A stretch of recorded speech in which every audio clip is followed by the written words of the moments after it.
Well, thank you for coming to this reading. I can hear that you can hear me, so it should be fine. I'm going to be reading since my last book. My seventh book was published in 2014, and the title of it is Man. And it's a sort of a satirical view of secular life, but at the same time, the distance between that and spiritual life and how our society makes that really complicated and so forth. I dedicated that book to two people that were very important mentors to me. Ana Rosa Nunez, who has died some years back, was a poet and a librarian at the University of Miami who was instrumental in introducing me to Cuban and Latin American culture growing up in the United States. That was a wonderful source of information. And the other one is Rhonda Maris, who is here with us, and was an excellent poet and was my creative writing teacher here when I came here. Yes, I graduated in 1972. How old were you guys? Okay, how old were your parents? 4. All right. Okay. All right, the first, all of these are poems inspired by paintings because I'm a curator, an art critic, and I also collect art obsessively. This first poem is based on, inspired by Ricardo Avila's painting Airport, Miami. And I always like to start a reading with just rags on Miami because that just loosens people up. Airport.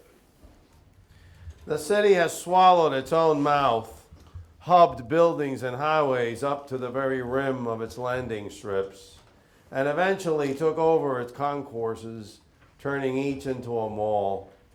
This illness started here, an urban flu of transformations, the anti-magic that munches journey into commerce, leadens the gold of horizons.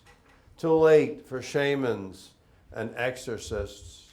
The gulping has left us to bite about in aimless noises, searching for an authorial ear, a sensing mind.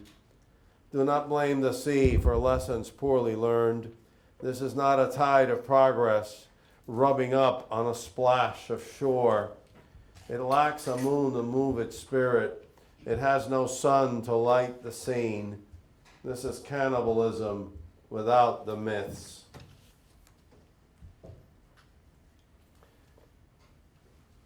A lot of these are sonnets. Recently, in the last 3 or 4 years, I've drifted into sonnets, and I'm still trying to get out.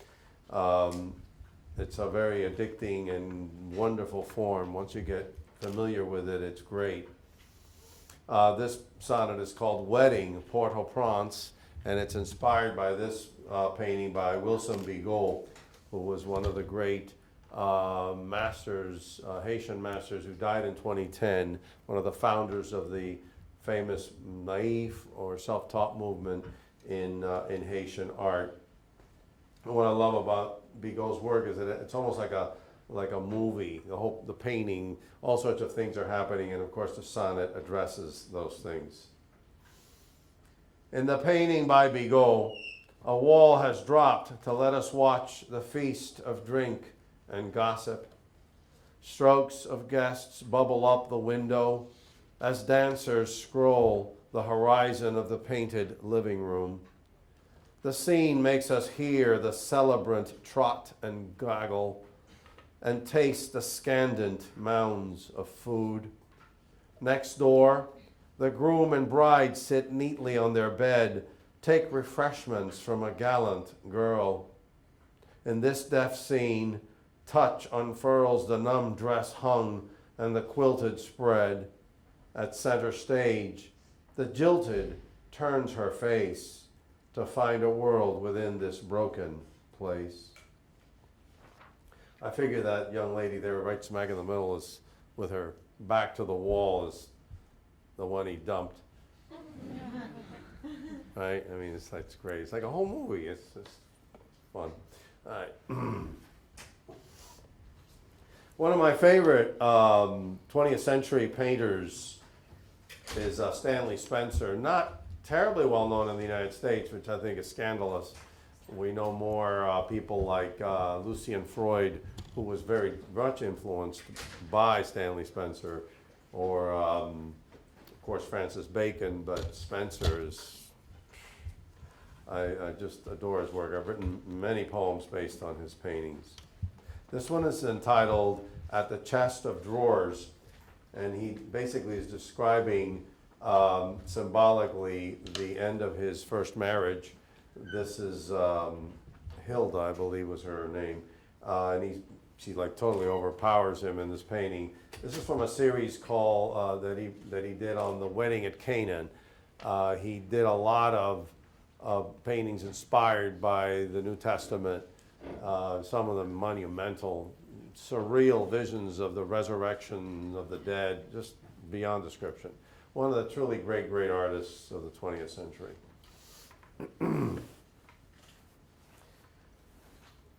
Alone, we can lose anything, but it takes company to find it again.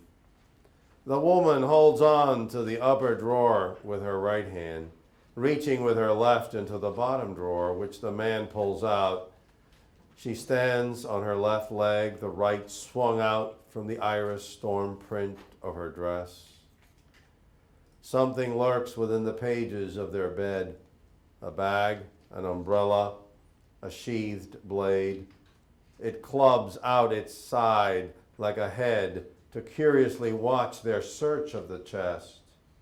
Licks of fabric erupt from the open top drawer, which she ignores. And at the bottom, two clumps of garment eyeball her frantic ballet.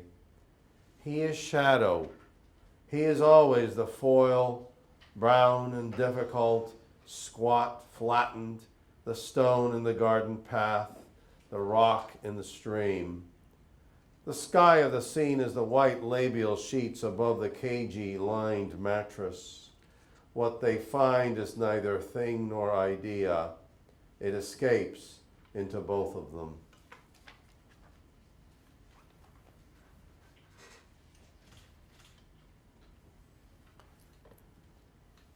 Roaldo Rodriguez is a Cuban artist who lives here in Miami. He lived for many years in Spain.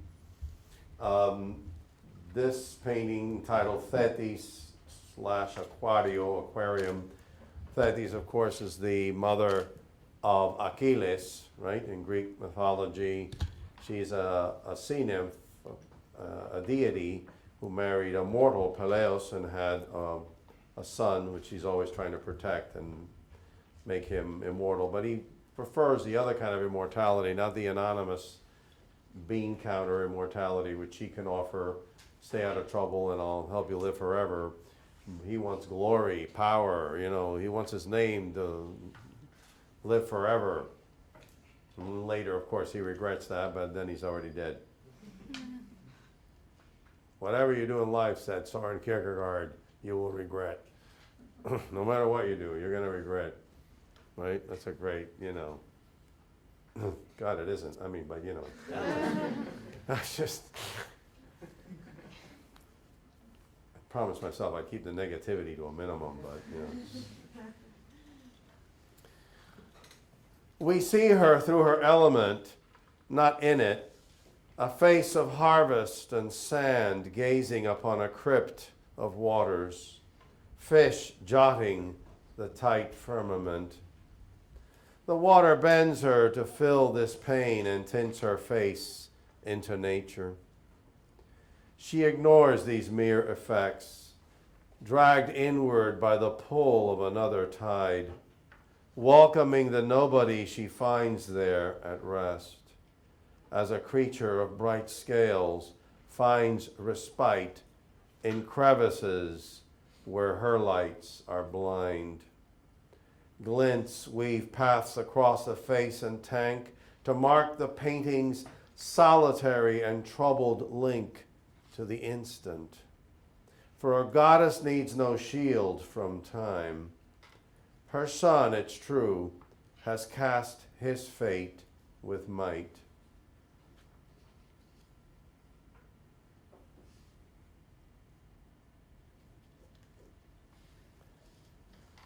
Domenicus Theotokopoulos, more commonly known as El Greco, the Greek, lived, he was born in Crete in the eastern Mediterranean, and went to Italy to study, and eventually winds up as a young, ambitious artist in Toledo in Spain, at the time the world's great power, and where he managed to make a decent living for himself. This was his first public commission, which is still found in the cathedral at Toledo.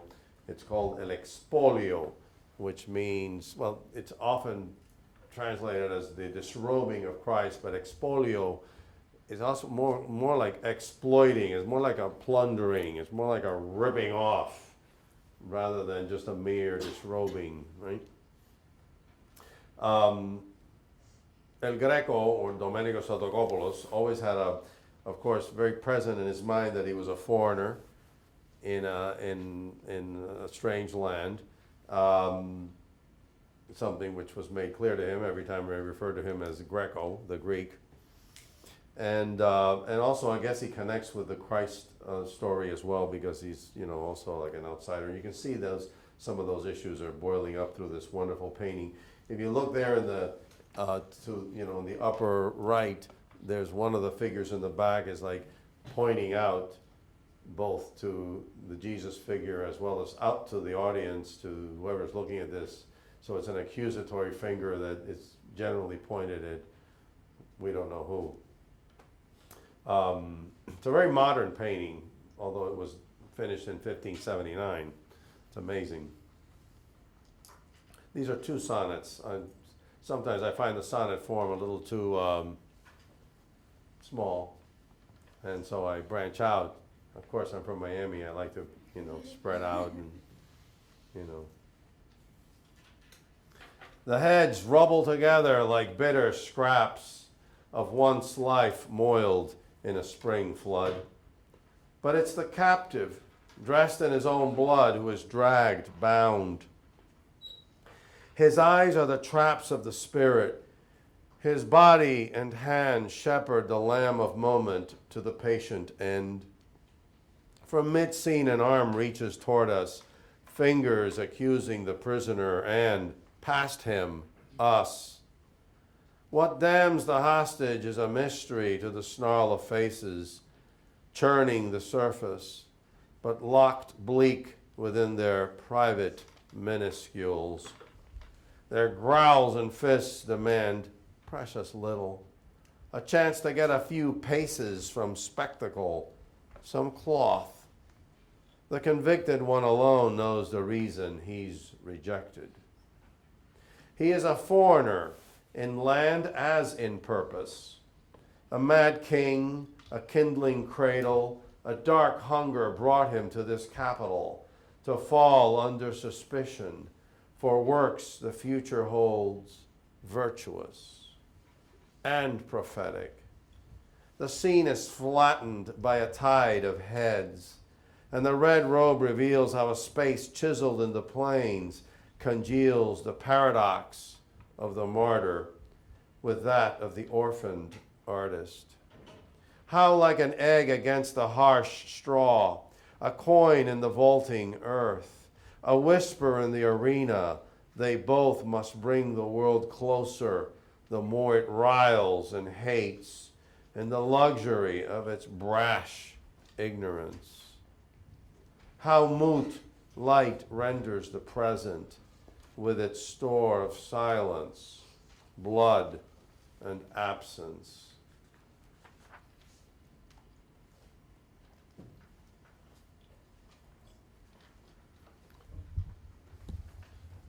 My absolutely favorite artist of all time was Diego Velázquez, but I didn't bring any of my Velázquez poems because I just didn't.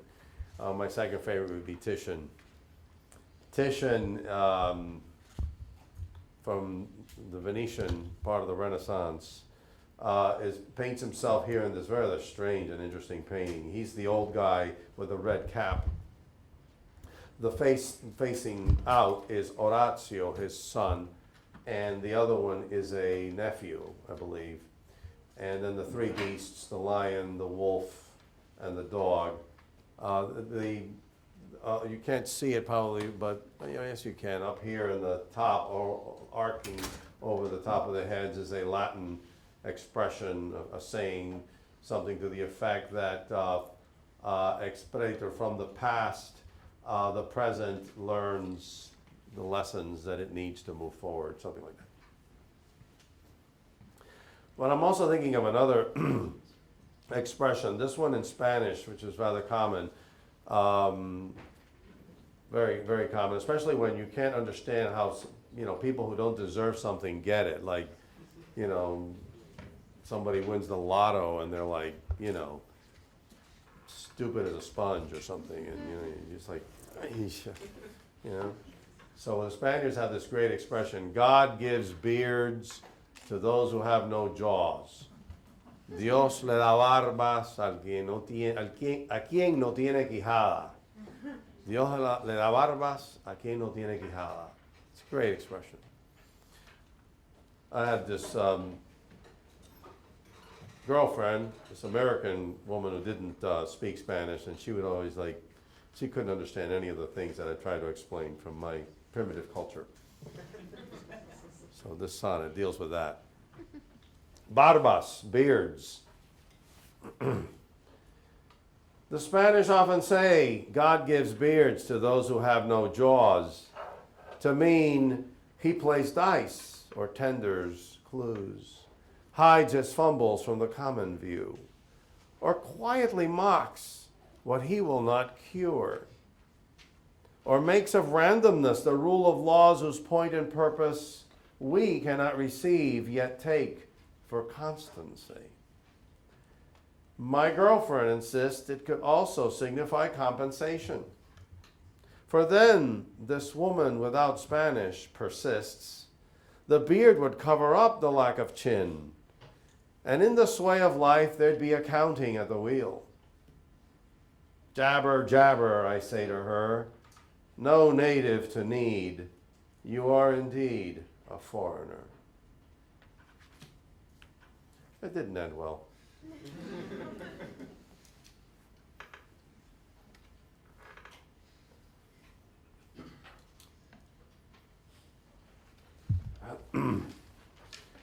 Paul Nash was another marvelous British artist of the 20th century, whose work I also study. He was sent to the front in the war, the First World War, became the great painter of the battles of World War I. This is one of his paintings done right just at the end of the war. The Menin Road was part of a larger campaign, the Ypres campaign in northern France and Belgium. I believe it was in 1917 when that took place. Well, like all World War I things, it was a gigantic carnage, like an ultra festival, but worse. Yeah. Okay, fine, you like ultra festivals. But I throw that in, So at least you knew that I knew what was an ultra festival.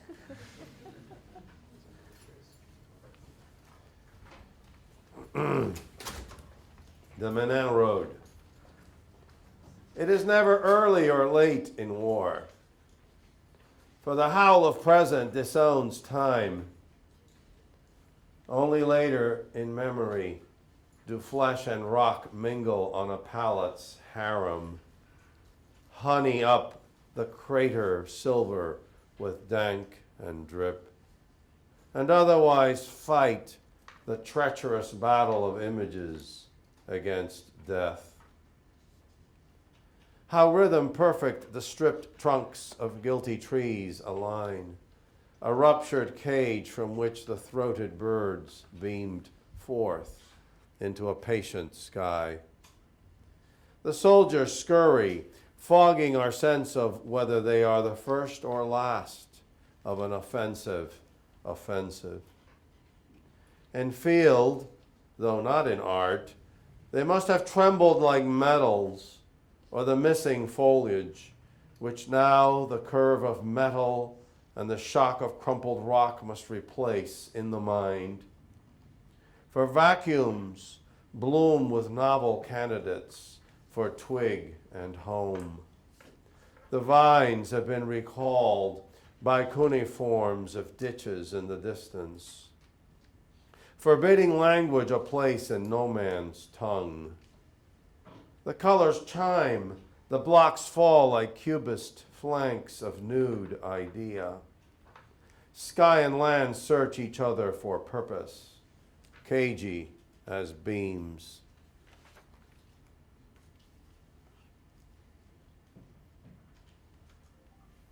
All right. The Ultra Festival of the 16th century. Titian gives us this wonderful vision of the story of Diana and Actaeon. I prefer the term Artemis to Diana. Apparently the Greeks got two goddesses mixed up. Amazing, they only have 433 of them. The original Artemis is a fertility goddess, often represented on a herm, a pedestal, which is part of the sculpture, and then she's covered in many breasts, signifying, of course, fertility. But that came after, apparently, the hunter goddess, Artemis, and then later, because of the confusion, the first Artemis got turned into Diana.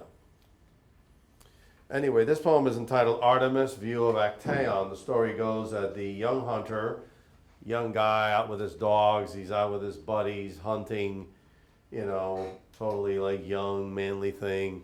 And he hears a group of young ladies splashing about in the water. And, you know, well, hunting can wait. So he strays off and to peek through the bushes. Titian has him here behind a curtain, Pier Theater. In the original story, of course, this is a forest. And suddenly he is spotted ogling the spectacle of nymphs and Diana. And she, as you can see there, stares right at him in a very vicious way and turns him into a stag, a deer, which of course his dogs suddenly turn on, and as he tries to flee from them, they rip him to shreds. This is also a story you will often get in certain dating sites.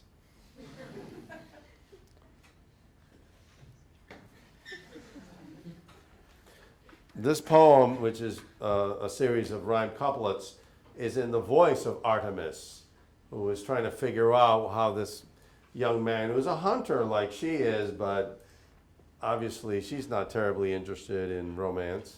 And so she's like speculating on his own sort of, you know, what brings this hunter to hunt for me rather than animals, or animals instead of me, whatever, you know, one of those sort of resentful monologues that people that are scorned often entertain. Had he lingered in his gaze, he might have stayed a man, for the luring would have blessed him, that dogged stare through leaves upon the sudden feast. Later the story to save him has him the beast, whose nature turned him, whose animals could not help him beyond themselves. No beauty brought him to the wilds with rancorous bow, the flight of prey, crisping nostril and pupil, rousing the might of skill against nature's odds. Perhaps as a boy, almost still, fumbling with shaft and decoy, he strayed, suffused before pure beauty in a virile guise. And he recoiled in duty as a new man. This led him to renounce all harmonies and graces, lest they announce again the dread enchantment with one's own. I've seen them prowling in my verdant zone, strapping branches to their heads and backs, studying the frailest echo of lusted tracks, and burying themselves in the chore to kill antler, tusk, and hide, which in truth fulfill the role of what they cannot undo in the mind. Who could otherwise neglect woman's kind in art, food, music, in the sway of cloud or the pages of a brook, even in the hound at rest, lustrous if impatient, even in gold. In nothing do they find the petal's damp fold or the harp's embrace. For a shadow of their sex has possessed and eclipsed any and all objects of desire, born as this must always be from aesthetic appetite. Poorest, never free, the hunter lost in weapon and image hunts himself, despising what he cannot confront, abjuring the happiness of those caught up in the porcelain wine and silken plot, where woman and her art take their place as the goal and prayer of every chase.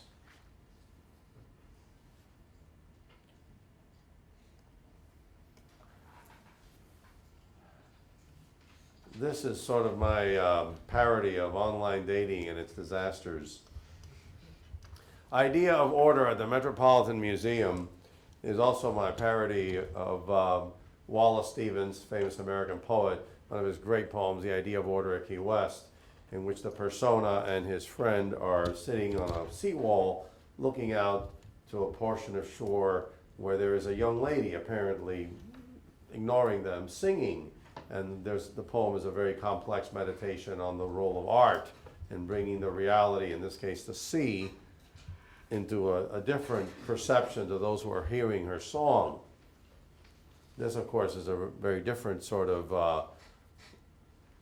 role of art in reality. You ever been on one of these first dates after you've been chatting with somebody for a while, and how often disastrous, at least for me, they've been.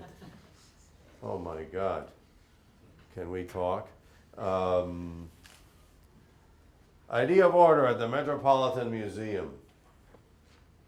After Vermeer's Young Woman Asleep.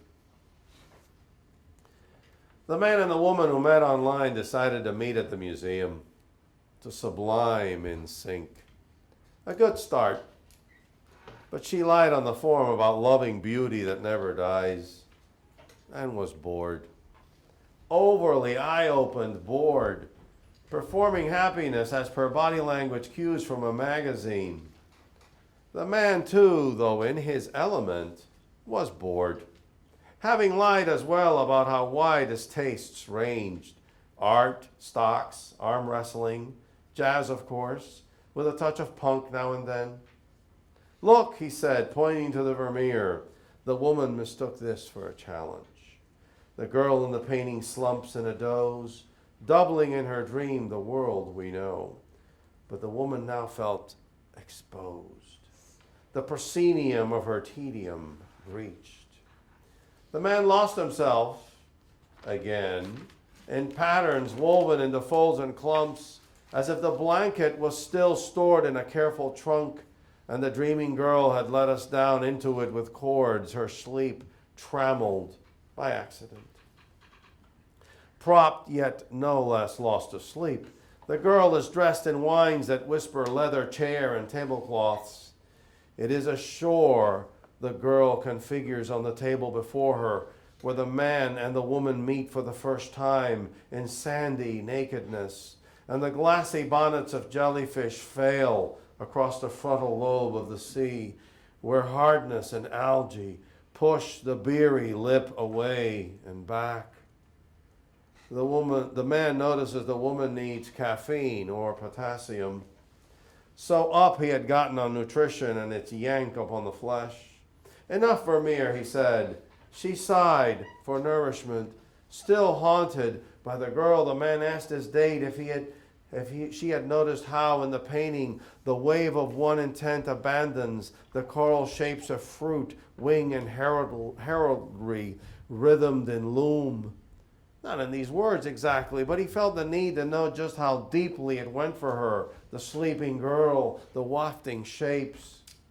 Isn't it clear he would have loved to hear that the girl seeks in dream the gift of being known at a glance, Unlike the waves we simply see as waves, forbidding difference, that they may rush, cleanse, and extinguish in sibilants and thuds.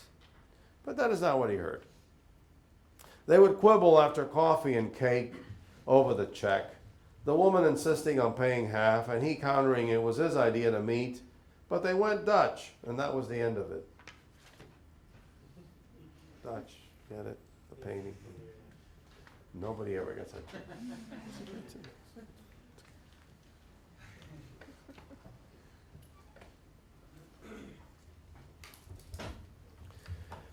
This poem is titled Ogygia, and it is the island that is ruled by the deity Calypso, who has as her suitor there her lover for 7 years, the wandering Odysseus.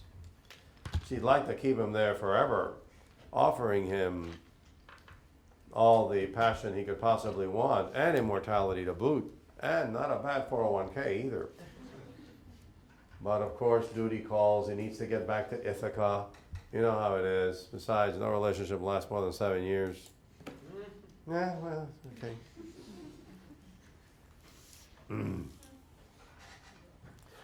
John Bruegel the Elder was one of the sons of Peter Bruegel the Elder, and this painting was done by him and Heinrich de Klerk.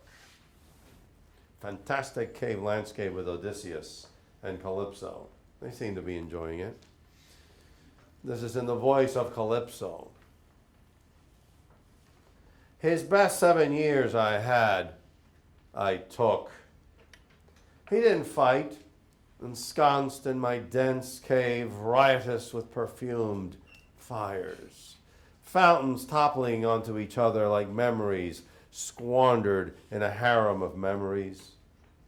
The silver of the place, its hammered light, tripped from vines and the drench of fruit. Nearby, diligent girls attended, so all we had to do was melt and sway. He cups my breast while I sit on his lap, as if he were the possessor. The birds work the sea, which leaked into view now and then, harrying the fish and each other, ungrateful their lives, however sung, required daily toil. But they, after all, are not the artists of any soul. At best, servants of indifferent transcendence. For him, I knew glory and family were rewards greater than the gold in which we ambered our pleasures.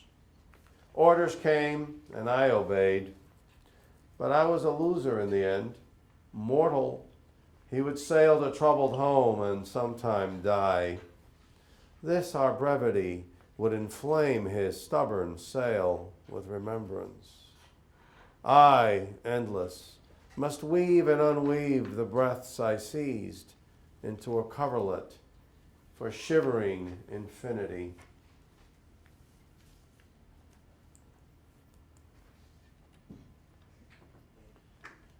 Thomas Eakins, famous painting of his, The Swimming Hole. The title that he gave it was just Swimming, but it's more often referred to as The Swimming Hole, from 1885. This is also a sonnet, rather strange sonnet. I play around with the sonnet form. A friend of mine asked me if my sonnets were Elizabethan or Petrarchan, and I think of them more as Hyolithan. Hyolithan. I bought that joke.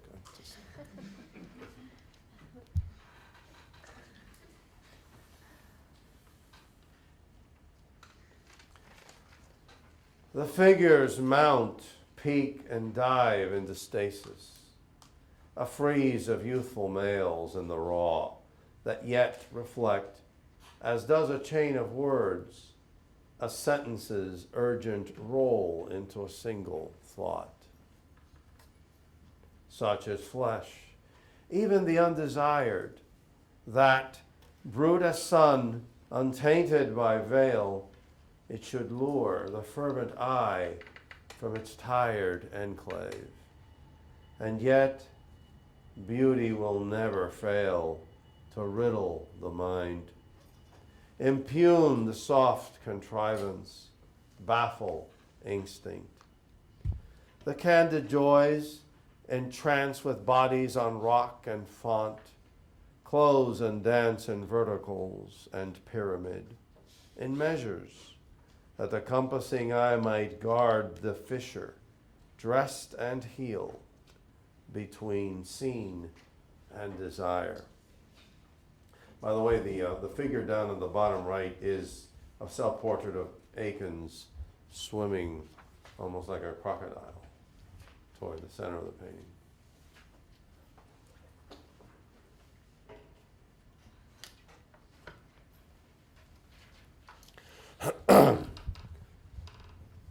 George Inness, another one of these artists I've totally fallen in love with.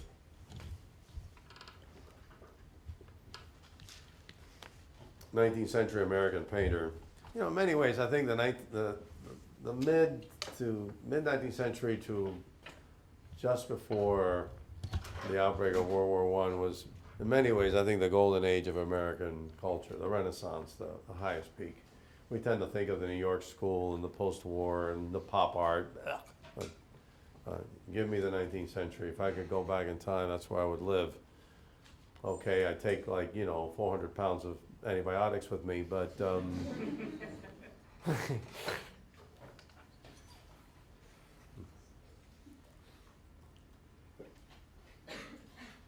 The Turning. This was a commission that the railroad asked Inness to paint the Lackawanna Valley. That's Scranton, Pennsylvania, by the way, when it was a gas station and 2 motels and maybe 3 houses or something. The Turning. An early commission plants roundhouse and train in Inness's Lackawanna Valley. The railroad wants its due. As Scranton and America flex their brawn, as nature fuzzes, we ask, who's the respondent and who the lead singer in the scene? The engine or the reclining youth in straw hat and red vest, disputing center stage with a dark machine? A platoon of haystacks blur but gather as best they can against the ardent green, for the enemy approaches on a scythe of tracks and will not tarry to face defeat or claim an obvious victory. The train has somewhere to get to, and time is money. The artist turned away from man's rumblings after this to cloud the lands he saw with spirit. A sower of balances, Inness would often paint a lone human in a landscape buzzed with a cottony glaze, a dreamy drape of blues and earths. The sentinel in the canvas convinces us that what and how he witnesses is our view as well, a nebula we can't escape. These mists of birth cradle the molten cypress and the gelling fog, the mountain's languid nape, and the basket of all consciousness, the lake or sea, the river or the vapor from the train. Water is the signature in the solemn contract between light and matter. The figure is the refrain in a siren's monologue sung upon a vapid stage of naturals that celebrates the loneliness of the age. Loneliness is obviously a pun on the lone Inness.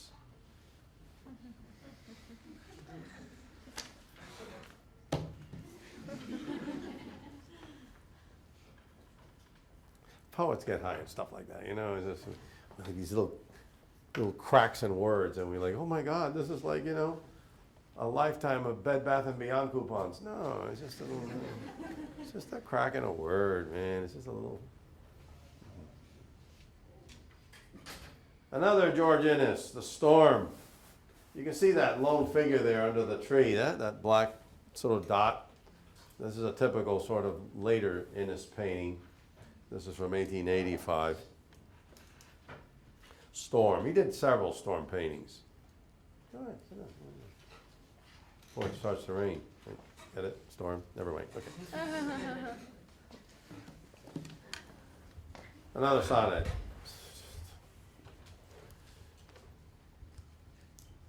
The wind searches for a whiteness of its own, and for that it shuffles trash, lugs the furniture of clouds, fiddles with refractories, to amass from noon grays the sudden tungsten of a distant farmhouse, the steel of egrets unhinged from uncombed branches. One has torn itself from its failing trunk to claim the foreground on the newly bristled green. We forget the hidden lust things have for true colors. How the withered leaves bronze, scalding in this untimed, gust-inflicted dawn's theatric. Weather plows the tired blue. We see the world through a tunnel's partial fist, or lose detail, starve and think it feast.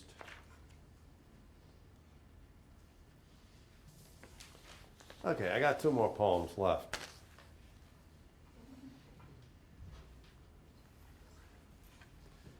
I tell my students that sometimes when you hear an oral presentation that's really long and boring, the speaker will say, well, in conclusion, and then everybody like perks up, it's sort of like the Pilon gourmet version of words, just like,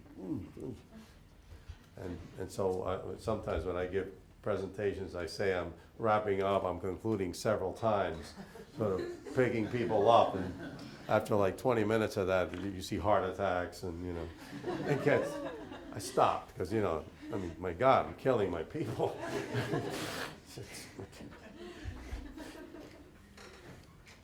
No, I really only have 2 more poems left. Narcissus, another sonnet. This one really isn't based on the Caravaggio, but I was thinking of more like Ovid's Narcissus, and so I wanted to read it, so I threw that painting in there. When the young come to know themselves, they kill the love once felt for yearning and desire. Not the pangs themselves, but the cult of fire beside the placid pond, whose moons fill with thrown light. They slaughter the anti-feeling and the afterthought together, leaving themselves as they might a tip or a splintered cry, who loves them still too much. In truth, they're reeling from an unframed view which duty beckons them to embrace. A world and them without a hint of measure, nowhere a splat or jot of directive, where once, with the pearled bone of shallow rays, a moon did spill the night, upstaging darkness, callous, bright.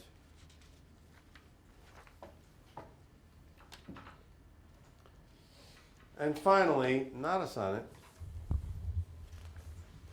is a poem titled The Prodigal's Brother. Many of you remember the famous parable that Jesus tells to his disciples who want to know about forgiveness and the kingdom of God. And he tells them about a young man there's an old man who has 2 sons, and the younger one wants his money, wants his inheritance, so he can go out on his own and live the life. So the father gives him his inheritance, and off he goes, and of course, he blows it on poems and okay, fine, he blows it on everything else. So after a while, the young man is broke, and he's living with pigs. He's like, he's gone from the son of a privileged father to a pariah. So in rags, he comes back to the father, and in the distance, the father sees him and runs to him and embraces him and throws on his best robe and puts on a ring and is so happy, and orders the older brother who's been there dutifully all this time to slaughter a lamb or goat to prepare a feast. We have to celebrate. Your brother is back among us. And naturally, of course, the prodigal's brother is not amused. And there you have him there at the right with his hands clasped, ready to wring somebody's neck. And he confronts the father and he says, you never did anything like this for me. This son of yours, has made a mess of his life, and you're like all over him, and you never gave me a party, you never sent me on a cruise, you never did anything, And the father, of course, says, everything I have is yours, but, your brother was lost and now is found, and we should rejoice, right? The kingdom of God embraces sinners who come penitent and in pain. And but I don't know, I never liked that parable very much. So I decided to take the prodigal's brother. He always gets dumped on, So the poem's called The Prodigal's Brother. He was the shadow that held the father up when, sweeping the swept-clean horizon with his eyes, the old man sighed off another good night. The darkness, numb, spoke itself between the dutiful axle of son and the patient wheel of the father, a millstone in a landscape, a season punctual, a wedding that follows all the rituals. How unlike art life was. He had nurtured hopes for the stage, a life of images and paint, the tossed rhyme which nonetheless captures an age. He left that for future men to teach with stories, live their lives into a poem, perish in martyrdom's ardent reviews. A fancy dinner? Or was it a simple repast for brutes who would change the world? He could hear the neighing of the wooden planks being rolled into his world. He imagined destiny coming, army bright and clanging, and he tended the laborious sheep and field, pruned the vine, and swore the rightness that followed from it would never abandon him. That's when the story asked him to stand there. No, over there. The young, tattered, whose choices removed him from the nature of this fold, had returned. And the joy, as if defeat and mercy could, mating, undo what the broken had willingly become, struck his brow, thorned with injustice. Finally, it wasn't happiness or its lightning that got to him, but dutifully, when everyone else was snoring feast into tale, how he had to drag that shovel up the rocky hill that waited for him and bury forgiveness, now that it too had squandered its place in the golden day. Thank you.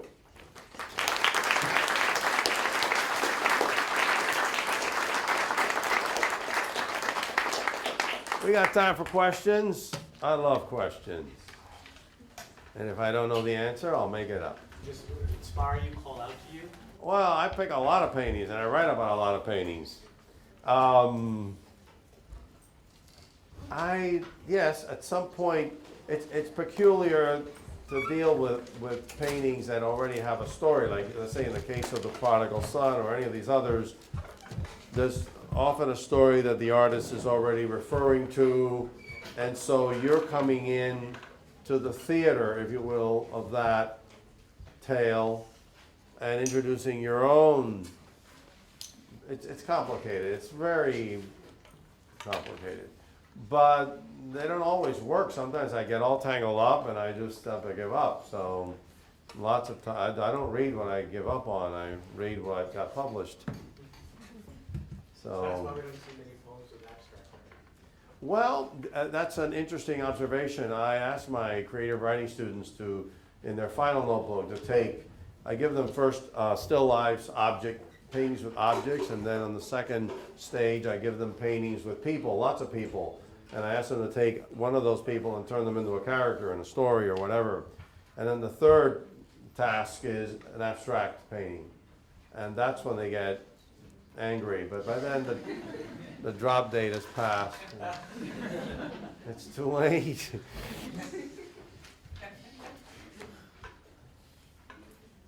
So, but yeah, the abstract paintings are very difficult. I know they're difficult, and I don't expect them to like that exercise. Yes. Come on, some other questions. Yep. Of all the poems that you read, which one would you say is your favorite? Which is my favorite? I don't have a favorite. No, I for the same reason I never memorized my poems. Some people ask me, "Oh, what did you recite as a poem?" I don't have any on me. Don't you know them by memory? My God, no. I try to do my best to forget them. But no, the artist is I always think of the artist as a digestive system. You know, we're constantly devouring the world, breaking it down, and then turning it into an anatomy of the mind. And so it's like saying, what's your favorite meal? And I guess the answer would be the one I was hungriest when I ate it. Yeah. You've written some poems about people that you know. Do you tell them that they're poems about them, or does it hit you all at once, or is it only upon reflection that you know you're going to write a poem about someone? Do you recognize some of these people? I've written, of course, every writer uses experiences, and unless you live in a cave in the middle of nowhere, those experiences usually involve people. So, no, they're always theatricalized and turned into something else. They're never exactly what happened, and oftentimes what you do is you jumble together, as you would in a dream, several people or several experiences into this pizza. And then you bake it. And it's no longer cheese or tomato or pepperoni, it's pizza. So, yeah, you have to do that, or else you just wind up boring people to death with memoirs of your life. And unless you're an extremely interesting person, memoirs can be very, very tedious. The prodigal's brother, what does the poet mean by bearing his forgiveness? Well, at the end, of course, throughout the poem, the persona is making connections actually between the prodigal and Jesus Christ. So he gives up his artistic pretensions and lets someone else in the future live a life of parables, of stories. You know, if you think about it, the life of Jesus is very much a constant poem unfolding. Everything he spoke was in metaphors and parables. And at the end, he's dragging this shovel up this rocky hill. It's an allusion to Golgotha, the Calvary, the hill, the skull hill upon which Jesus would eventually be crucified. So he's in many ways assuming a kind of martyrdom, the martyrdom of the person who is not valued or appreciated for something as simple as doing your duty. Sometimes more flamboyant expressions catch our attention, like the prodigal son who comes back and he does this big show, but what about the brother? You know, where's his heroism? So he's a martyr of that, I think, and so I think it links himself to the martyrdom of Jesus of Nazareth. When looking at an abstract painting, how did you basically try not to relate it to surround you to try to understand it. To its surrounding? No, like when you're looking at an abstract painting, it's kind of hard to not relate it to something that you've seen before. Oh, okay. Yes, I tell them, no, you mustn't do that. It's like, looking at clouds when you're a kid and, oh, look, there's a pelican. Oh, look, there's, no, you don't do that. Because all art has an abstract quality to it. Obviously, composition and certain values, which are part of the way you look at a painting and enable you to take it all in, no matter how complicated the image might be, as an image, in the same way that a sentence has a structure, which enables you to take in a series of words, and then when you feel the period, right, you put it all together as a sentence in your mind. Well, painting has that also. And those values of all painting, whether it's figurative or abstract, are abstract values in painting. So I have written poems on abstract paintings and sculptures. But the way to resist that is to accept that all works of visual art are worlds unto themselves. And that is what all artists do, whether they're poets or musicians or painters or what have you. They add something to the world. They add something that wasn't there before. And a set of ideas, emotions captured or triggered by an image on a canvas or words on a page or whatever the medium is, it's irrelevant. There is a unity that surfaces, and the reason it surfaces is because we yearn for that in life. And we live our lives in pockets of unity that we project onto them. You're in class, or you're here, or you're at work, or you're in a relationship, and then you want closure. God, I hate that word. Why don't we just accept randomness? And so we want, parentheses on both ends. Sometimes life just gives you the first parentheses and the other one, We want that unity. We yearn for that. And art is about the only place where that unity is possible, even when art aspires to being totally chaotic and totally, in some ways, abstract, or in the case of music, for instance, that doesn't have certain structures that we find familiar. Sometimes we feel a little lost. But even in those cases, there's an order. There's something that's holding it together, which is our great aspiration for life itself. I don't know how else to put that. So don't look for pelicans in clouds. The pelicans are in the bay, eating fish. And that's where they belong.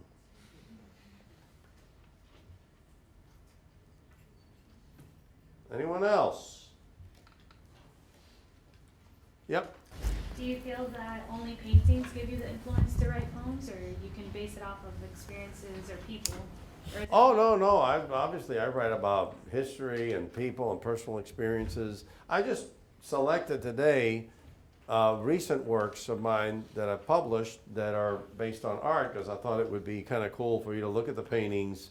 Did that help, by the way? Yes. Yeah? And so you're looking at it because you may not be familiar with the painting. Some of them are famous, but not, and even the ones that are, it's nice to see them when you're hearing, I guess, and then plotting the difference. But no, I don't always write about art, but I have written a lot of poems based on art. Oh my God, have I written poems based on art. I've got to stop that, actually, and you have to give it a break. After a while, you start getting, you develop habits, So, it's sort of like, I have to give up my master jujitsu classes too.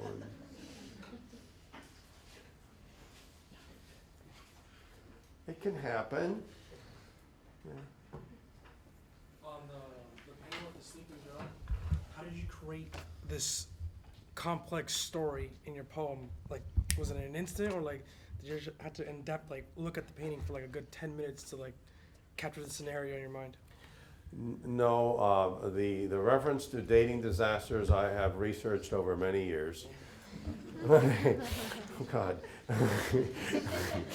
Oh jeez. Okay. I know. I had a sense. I always wanted to write about Vermeer paintings. I've written about Bruegel and others, Rembrandt, and I didn't have a Vermeer poem, you know. And I don't know how that happened. I mean, it happens. You find yourself in it.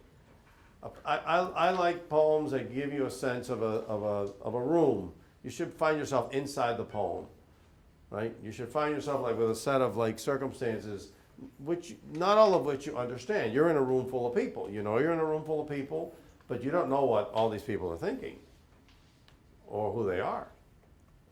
So there's, I don't know, 100 mysteries here, but you're in a room full of people and you're surrounded by that totality. And I aspire to write poems that give you that sense that you're in something. You're not only in the painting, but you're also in my mind, and there's a whole set of circumstances that I throw in there, which are, of course, extraneous to the painting. And they provide another room, apart from the room of the painting, that you're also in. And I try to do that as much as I can. Doesn't always happen, but when it does, I'm kind of happy about it. When does one make these connections? Sometimes like that, and sometimes, my God, you know, it could be forever. There's no ethics to creativity. You could be working on something for 10 years and it not come out. And one day you wake up, you stretch, you yawn, you make yourself some bad coffee, and there it is. Boom. And then you go, well, my goodness, how could this have happened just like that? When I've been carrying this granite, you know, up the hill for 10 years or however long. That's how it is. I don't know why, but that's how it is. Yes, one last question. Yes. Consider making a painting or work of art based on one of your own poems? Oh, that's interesting. No, I know a lot of artists because I write about art and I collect art and I visit their studios. And every time I do, I walk away saying, thank you, that I don't have to paint or sculpt. It's very hard work. It's enormously difficult to master. It's really, really, really painful and laborious and messy. But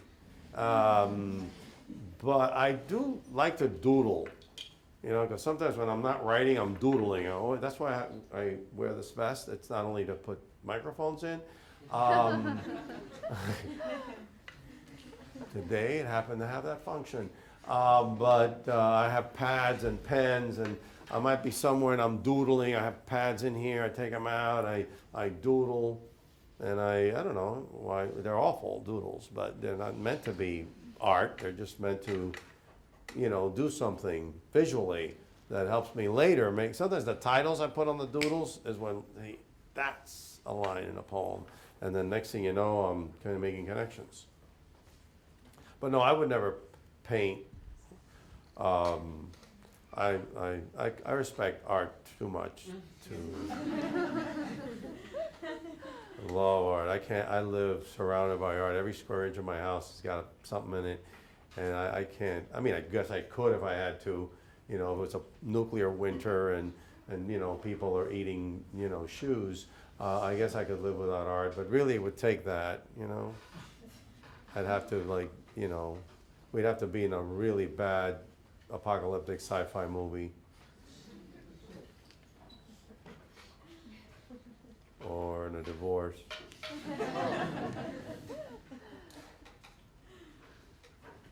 All right, I think we're out of time, aren't we? Are we out of time? Yeah. All right, thank you. Thank you.